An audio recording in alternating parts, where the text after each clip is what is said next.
وَإِن تُخْفُوهَا وَتُؤْتُوهَا الْفُقَرَاءَ، اگر تم اپنے مال کو، اپنے صدقات کو فقیروں مسکینوں کو دیتے ہو، اگر آپ کسی کو کھانا کھلاتے ہو، اگر آپ نے کسی کو پیسہ دے دیا، آپ نے کسی کو کپڑا پہنا دیا، اور یہ طریقہ اگر تم چھپا کر کرتے ہو، وَإِن تُخْفُوهَا، اپنے صدقات کو تم چھپا کر کرتے ہو، تو اللہ رب العالمین کہہ رہا فَهُوَ خَيْرٌ لَكُمْ، یہ تمہارے لیے اور زیادہ بہتر ہے۔ پتہ یہ چلا کہ صدقات کو چھپا کر ادا کرنا یہ افضل ہے، یہ بہترین طریقہ ہے، اور یہ اللہ کا فرمان ہے کہ تم ظاہری طور کے علاوہ باطنی طور سے دو گے، اگر تم چھپا کر دو گے تو یہ زیادہ بہتر ہے۔ اور اللہ کے نبی صلی اللہ علیہ وسلم کی پیاری حدیث ہے کہ آپ دیکھیں قیامت کے دن جب سورج 1 میل کے فاصلے پر ہو جائے گا، گرمی شدید ہوگی اور وہاں ہر کوئی پسینے سے سرابور ہوگا، ایسے حالت میں صرف اور صرف اللہ رب العالمین کا سایہ ہوگا، تو ایسے اس سائے کے اندر 7 قسم کے لوگوں کو جگہ ملے گی،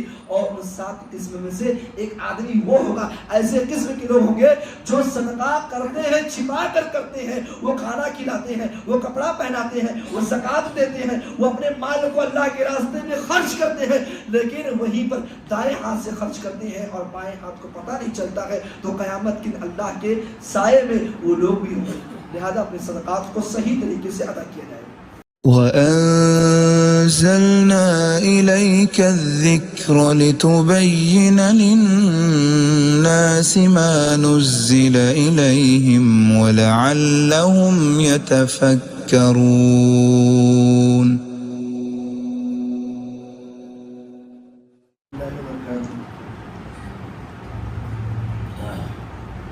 إن الحمد لله نحمده ونستعينه ونستغفره ونعوذ بالله من شرور أنفسنا ومن سيئات أعمالنا، من يهده الله فلا مضل له ومن يضلله فلا هادي له، وأشهد أن لا إله إلا الله وحده لا شريك له، وأشهد أن محمدا عبده ورسوله، أما بعد فإن خير الحديث كتاب الله، وخير الهدي هدي محمد صلى الله عليه وسلم، وشر الأمور محدثاتها، وكل محدثة بدعة، وكل بدعة ضلالة، وكل ضلالة في النار۔ أعوذ بالله من الشيطان الرجيم، بسم الله الرحمن الرحيم۔ اللہ لا الہ الا هو الحی القیوم لا تأخذه سنة ولا نوم۔ محترم سامعین، اللہ رب العالمین کا شکر و احسان ہے کہ ہم اور آپ رمضان المبارک کے مہینے سے گزر رہے ہیں۔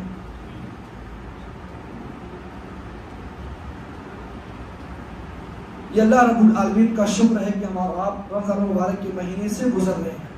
آج ہم لوگوں نے تیسرے پارے کی تلاوت سنی ہے۔ اس پارے کے شروع میں سب سے پہلے آیت الکرسی کا ذکر ہے۔ آپ دیکھیں کہ آیت الکرسی یہ قرآن کریم کی سب سے عظیم آیتوں میں سے سب سے عظیم۔ اللہ کے نبی صلی اللہ علیہ وسلم کے پیارے صحابی حضرت ابی بن کعب رضی اللہ تعالیٰ عنہ کہتے ہیں کہ میں اللہ کے نبی صلی اللہ علیہ وسلم کے ساتھ تھا۔ اللہ کے نبی صلی اللہ علیہ وسلم نے کہا، اے ابو منذر، کیا تمہیں معلوم ہے کہ قرآن کریم کی سب سے عظیم آیت کون سی ہے؟ کہتے ہیں اللہ کے نبی صلی اللہ علیہ وسلم مجھے نہیں معلوم،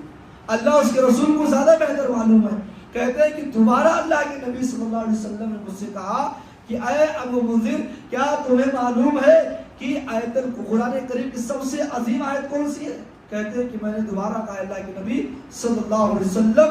اللہ لا الہ الا هو الحی القیوم۔ جب میں یہ جملہ کہتا ہوں، حضرت ابو منذر کہتے ہیں کہ جب میں یہ جملہ کہتا ہوں تو اللہ کے نبی صلی اللہ علیہ وسلم میرے سینے پہ اپنے ہاتھ کو رکھتے ہیں اور کہتے ہیں، اے ابو منذر، علم مبارک ہو، یعنی قرآن کریم کی سب سے عظیم آیت اللہ لا الہ الا هو الحی القیوم۔ اور آپ دیکھیں جو ہم نمازوں کے بعد فوراً اٹھ کے بھاگنے لگتے ہیں، ہمارے پاس وقت نہیں ہوتا ہے کہ چلو نماز کے بعد جو دعائیں ہیں ان کو پڑھ لو۔ اللہ کے نبی صلی اللہ علیہ وسلم کے پیارے صحابی حضرت امامہ رضی اللہ تعالیٰ عنہ کہتے ہیں، ان ابی امامہ رضی اللہ تعالیٰ عنہ قال قال رسول اللہ صلی اللہ علیہ وسلم من قرأ آیت الکرسی دون کل صلاۃ مکتوبہ لم یمنعہ من دخول الجنہ الا ان یموت۔ کہتے ہیں کہ اللہ کے نبی صلی اللہ علیہ وسلم نے فرمایا کہ جو آدمی ہر فرض نماز کے بعد آیت الکرسی پڑھتا ہے تو قیام اللہ کے نبی صلی اللہ علیہ وسلم کہتے ہیں کہ موت کے سوا اس کو جنت میں جانے سے کوئی چیز روک نہیں سکتی ہے، یعنی مرنے کے بعد وہ جنت میں داخل ہوگا۔ اتنی بڑی فضیلت ہے۔ اور ہم کیا کرتے ہیں کہ نماز کے بعد امام نے سلام پھیرا اور فوراً بھاگنا شروع کر دیتے ہیں۔ آیت الکرسی کی یہ فضیلت ہے، کیوں؟ اس لیے کہ اللہ تبارک و تعالیٰ نے اس آیت کے اندر اپنا تعارف کرایا ہے، اللہ لا الہ الا هو الحی القیوم، کہ اللہ تبارک و تعالیٰ کے سوا کوئی معبود نہیں، الحی القیوم، اور اللہ ہمیشہ سے زندہ ہے، اور لا تأخذہ سنۃ ولا نوم، اور اللہ تبارک و تعالیٰ کو نہ تو اونگ آتی ہے اور نہ نیند آتی ہے، اور زمین اور آسمان میں جو کچھ ہے سب چیزوں کا مالک اللہ رب العالمین ہے، اور اللہ کی اجازت کے بغیر کون ہے جو سفارش کر سکتا ہے؟ کوئی نہیں ہے۔ تو اس آیت کا فائدہ یہ ہے کہ ہم اگر ہر نماز کے بعد پڑھیں گے تو ہمیں جنت ملے گی، اور دوسری بات یہ آیت قرآن کریم کی سب سے عظیم آیت، اور تیسری بات کہ یہ آیت اللہ رب العالمین کی تعارف کراتی ہے۔ اس کے بعد اللہ رب العالمین نے تیسرے پارے کے اندر صدقات کا ذکر کیا،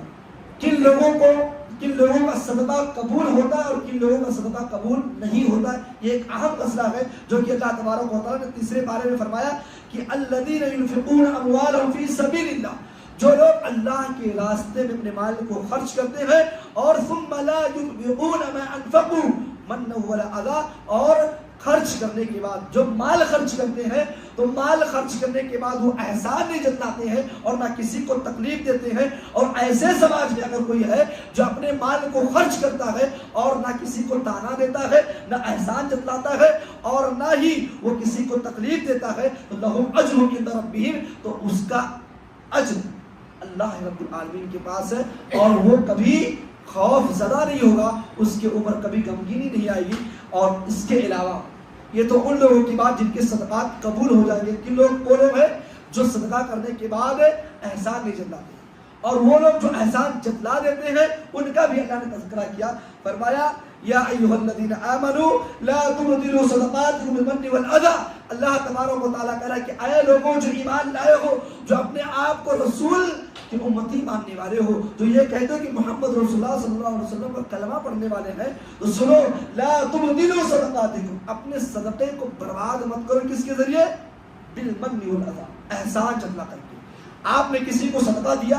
آپ نے کسی کو کوئی مال دیا، کوئی چیز عطا کیا، آپ نے کسی کو کپڑا پہنا دیا، آپ نے کسی کو کھانا کھلا دیا، اور ایک وقت آیا کہ آپ نے تانا دے دیا، آپ نے احسان جتلا دیا، تو یاد رکھو آپ کے صدقے کو یہ برباد کر دینے والے اعمال ہیں۔ اور دوسری چیز، آپ کسی کو تکلیف نہ دیں، آپ کے صدقے برباد ہو جائیں گے۔ اور یہ چیز صرف برباد نہیں ہوگی، اللہ رب العالمین کا دردناک وعید بھی ہے۔ اللہ کے نبی صلی اللہ علیہ وسلم کے پیارے صحابی حضرت ابو ذر غفاری رضی اللہ تعالیٰ عنہ کہتے ہیں کہ اللہ کے نبی نے فرمایا ثلاثۃ لا یکلمہم اللہ یوم القیامہ ولا یزکیہم ولا ینظر الیہم اور ولہم عذاب علیم۔ اللہ قیامت کے دن 3 لوگوں سے گفتگو نہیں کرے گا، 3 لوگوں سے بات چیت نہیں کرے گا۔ اب بتائیے 3 لوگوں سے اللہ، 3 قسم کے لوگوں سے اللہ بات نہ کرے تو کیا ہوگا؟ پہلی بات تو بات نہیں کرے گا، اس کے بعد ولا ینظر الیہم، اللہ تعالیٰ ان کی طرف رحمت کی نظر سے دیکھے گا نہیں، اور ولا یزکیہم، اللہ اس کو گناہوں سے پاک نہیں کرے گا، ولہم عذاب علیم، اور ایسے شخص کے لیے دردناک عذاب ہے۔ اور وہ کون ہے؟ 3 قسم کے لوگ ہیں۔ پہلا وہ شخص المسبل، جو اپنے پیجامے کو، اپنے پینٹ کو، اپنے ازار کو، اپنے لنگی کو ٹخنے سے نیچے لٹکایا ہوا رہتا ہے، ہمیشہ اس کا پینٹ، اس کا جو ہے پینٹ، اس کا پیجامہ اور اس کا ازار جو ہے اس کے ٹخنے سے نیچے ہوتا ہے۔ قیامت کے دن اللہ تعالیٰ ایسے لوگوں سے بات چیت نہیں کرے گا، نہ ان کو پاک کرے گا اور نہ ہی ان کی طرف دیکھے گا، بلکہ دردناک عذاب دے گا۔ یہ پہلے شخص ہوئے۔ اور دوسرا وہی شخص ہے جو قرآن کریم کی آیت اس پر دلالت کرتی ہے، المنان، جو احسان کرنے کے بعد جتلا دیتے ہیں۔ قیامت کے دن اللہ کے نبی صلی اللہ علیہ وسلم کہتے ہیں کہ اللہ تعالیٰ وہ ایسے لوگوں سے بات چیت نہیں کرے گا۔ یاد رکھو مسلمانوں، اللہ ایسے لوگوں سے بات نہ کرے، اور جس کو اللہ پاک نہ کرے تو آپ کی ساری نیکیاں بھی کیا فائدہ ہوگی؟ دنیا میں آپ کتنا بھی صدقہ و خیرات کر لے، لیکن اس صدقہ کا کیا ہوگا جب آپ نے احسان جتلا دیا، آپ نے کسی کو کھلا کے کسی کو پہنا کر آپ نے جتا دیا، تانا دے دیا، پھر ایسے صدقات برباد ہو جاتے ہیں۔ لہذا اپنے صدقوں کے لیے ضروری ہے کہ آپ جس کو دیں پھر آپ اسی کو بھول جائیں، بالکل بھول جائیں۔ آپ جس کو دیے ہیں، آپ کے محلے کا ہے، آپ کے پڑوسی کا ہے، آپ کے مسجد کا ہے، اگر آپ نے اس کو دے دیا ہے اور آپ سے روزانہ ملاقات ہوتا ہے اور کبھی خدا نہ خواستہ آپ سے کچھ ان بن ہو جائے تو اس ان بن میں اس کو تانا مت دے دینا، ورنہ وہ آپ کی نیکی برباد ہو جائے گی۔ اس کے بعد اسی صدقے کے تعلق سے صدقہ کیسے دینا ہے، ابھی بات یہ ہو رہی تھی صدقہ کہ لوگوں کا قبول ہوگا، اب بات یہ ہے کہ صدقہ کیسے دینا ہے، کون سا طریقہ ہے صدقہ دینے کا۔ اللہ نے اس کا ذکر کیا، تُبْدُوا الصَّدَقَاتِ فَنِعِمَّا ہِی، او لوگوں اگر اپنے صدقات کو تم ظاہر کر کے ادا کرتے ہو، لوگوں کو دکھا کر دیتے ہو تو یہ بھی ٹھیک ہے، یہ بھی اچھا عمل ہے، لیکن سنو وَإِن تُخْفُوهَا وَتُؤْتُوهَا الْفُقَرَاءَ، اگر تم اپنے مال کو، اپنے صدقات کو فقیروں مسکینوں کو دیتے ہو، اگر آپ کسی کو کھانا کھلاتے ہو، اگر آپ نے کسی کو پیسہ دے دیا، آپ نے کسی کو کپڑا پہنا دیا، اور یہ طریقہ اگر تم چھپا کر کرتے ہو، وَإِن تُخْفُوهَا، اپنے صدقات کو تم چھپا کر کرتے ہو تو اللہ رب العالمین کہہ رہا فَهُوَ خَيْرٌ لَكُمْ، یہ تمہارے لیے اور زیادہ بہتر ہے۔ پتہ یہ چلا کہ صدقات کو چھپا کر ادا کرنا یہ افضل ہے، یہ بہترین طریقہ ہے، اور یہ اللہ کا فرمان ہے کہ تم ظاہری طور کے علاوہ باطنی طور سے دو گے، اگر تم چھپا کر دو گے تو یہ زیادہ بہتر ہے۔ اور اللہ کے نبی صلی اللہ علیہ وسلم کی پیاری حدیث ہے کہ آپ دیکھیں قیامت کے دن جب سورج 1 میل کے فاصلے پر ہو جائے گا، گرمی شدید ہوگی اور وہاں ہر کوئی پسینے سے سرابور ہوگا، ایسے حالت میں صرف اور صرف اللہ رب العالمین کا سایہ ہوگا، تو ایسے اس سائے کے اندر 7 قسم کے لوگوں کو جگہ ملے گی، اور ان 7 قسم میں سے ایک آدمی وہ ہوگا، ایسے قسم کے لوگ ہوں گے جو صدقہ کرتے ہیں، چھپا کر کرتے ہیں، وہ کھانا کھلاتے ہیں، وہ کپڑا پہناتے ہیں، وہ زکوٰۃ دیتے ہیں، وہ اپنے مال کو اللہ کے راستے میں خرچ کرتے ہیں، لیکن وہیں پر دائیں ہاتھ سے خرچ کرتے ہیں اور بائیں ہاتھ کو پتہ نہیں چلتا ہے، تو قیامت کے اللہ کے سائے میں وہ لوگ بھی ہوں گے۔ لہذا اپنے صدقات کو صحیح طریقے سے ادا کیا جائے۔ اس کے بعد سورہ آل عمران، آل عمران یہ نام کیوں پڑا؟ اس سورہ کے اندر حضرت عیسیٰ علیہ السلام، یحییٰ اور مریم کے پورے خاندان کے لوگ ہیں اور ان کا پورا تذکرہ ہے، اسی لیے اللہ تعالیٰ نے اس کا نام سورہ آل عمران رکھ دیا۔ آل عمران کے سب سے پہلے آپ دیکھیں گے دوسرے صفحے میں آج دنیا کس چیز کی طرف سب سے زیادہ مائل ہوتی ہے؟ اگر یہ سوال کیا جائے کہ دنیا کو سب سے اچھی چیز کیا ہے، دنیا کس چیز سے اٹریکشن ہوتی ہے، دنیا کس چیز کی طرف بھاگتی ہے، تو سب سے پہلے ہم نوجوانوں سے اگر سوال کریں یا جو جوانی کے دہلیز میں قدم رکھ چکے ہیں ان سے سوال کریں تو کہیں گے وہ لڑکی ہے، وہ لڑکی ہے، وہ عورت ہے جو انسان اس کے قریب بھاگتا ہے، یہ پہلی چیز۔ اور لڑکی اگر مل جائے یعنی شادی ہو جائے تو شادی کے بعد وہ اولاد کی طرف بھاگتا ہے، اس کے بعد مال اکٹھا کرتا ہے۔ تو اللہ نے پوری چیزوں کو گنا دیا اور ان تمام چیزوں کو کہا یہ نفسانی خواہشات ہیں۔ اللہ کہہ رہا ہے ذُكِّرَ لِلنَّاسِ حُبُّ الشَّهَوَاتِ مِنَ النِّسَاءِ وَالْبَنِينِ وَالْقَنَاطِيرِ الْمُقَنطَرَةِ، اللہ تبارک و تعالیٰ کہہ رہا ہے کہ انسانی جو خواہشات ہوتے ہیں، نفسانی خواہشات میں سب سے پہلی چیز عورت ہے، اور عورت کے بعد اولاد ہے، اولاد کے بعد انسان مال کو اکٹھا کرتا ہے، مال کے بعد سونا اور چاندی ہے، اور اس کے بعد وہ نشاندار گھوڑے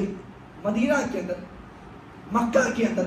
اور اس وقت کے دور میں سواری میں گھوڑا استعمال کیا جاتا تھا، اس لیے ان کے یہاں گھوڑا بہت ہی اہمیت رکھتا تھا۔ جیسے ہمارے یہاں آج کل بائک اور کار کی اہمیت ہے سواری کے لیے، ایسے ہی اس دور میں بائک اور کار نہیں بلکہ گھوڑے کا بہت ہی زیادہ اہمیت اور فضیلت تھی، اسی لیے اللہ نے ان کے سواری کا ذکر کیا کہ والخیل مسومہ، یا نشاندار گھوڑے، اور فرمایا کہ والانعام والحرث، اور چوپائے جس کا ہم گوشت کھاتے ہیں، اور کھیتی جس سے پھل ہوتے ہیں، اناج ہوتے ہیں، یہ تمام چیزوں کا ذکر کرنے کے بعد اللہ نے کہا کہ ذالک متاع الحیات الدنیا، یہ دنیا کی فائدہ اٹھانے کی چیز ہے۔ میرے بھائیو اس آیت میں ایک جملہ اور ایک چیز آپ نوٹ کریں، عورت کا سب سے پہلے اللہ نے ذکر کیا۔